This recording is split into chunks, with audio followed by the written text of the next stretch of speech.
Hello, my friends, and welcome back. It is Saturday, September 11th, 2021. I'm the Drunk Poker. 'Tis whiskey time. Now, we've been exploring some whiskeys and bourbons, rums. We're going to rise. We're going to get into a lot of stuff. And why? Because I want to taste things. It's fun. Drinking is supposed to be fun. Listen, we're all after that ABV, right? But we want to have fun getting there. So one of the things I've noticed when I've done bourbons and whiskeys in the last couple of weeks is that it changes a lot as I drink it. Because I always do 2 ice cubes. Again, I know a lot of purists will say nothing or a drop of water, but I like the ice cubes. I do tend to put my whiskey in the fridge, and I know that mutes some flavor. So I tend to drink it over a period of an hour, hour and a half, sometimes 2 hours, and it changes. It opens up. So I'm going to start drinking it off camera. Nobody cares, I know, but I'm telling you what I'm doing for the couple of dozen of you who watch this, so I can experience it, and then I can explain to you what happened as it went along. So tonight we're going to talk about Gretzky Estates, Wayne Gretzky, number 99, Gretzky Estates. Now they do the winery, brewery, distillery. I haven't had the beer yet, haven't had the wine yet. I'll have to explore them, but I saw this the other day. It's a craft whiskey, 40% red cask, finished with red wine barrels. So they brew the whiskey, they distill the whiskey, they put it in the regular whiskey barrels, and then they finish it in red wine barrels. Now, when I saw this, I was like, well, that's intriguing, because I don't have a lot of experience with whiskey and red wine barrels. Beer and red wine barrels tends to be a lot of funky stuff happening, but with whiskey, it's very, very different. It becomes much more complex.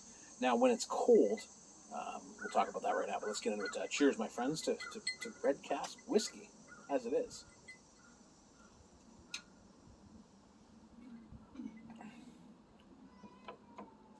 So the initial on this, the cold initial pour on this, is big oak front, apricot, hazelnut, toffee,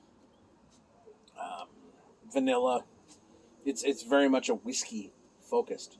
As I found when I drank this the other day, the problem with this is I don't know how to edit videos together. I would love to do this over the space of a couple of hours and come back and talk about it.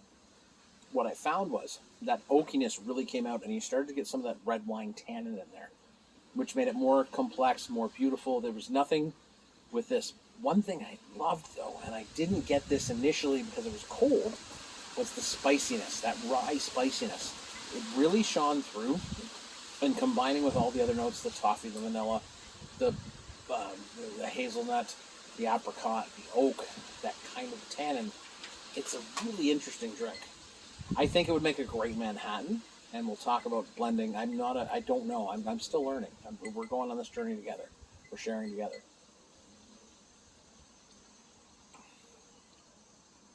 Sweet Jesus.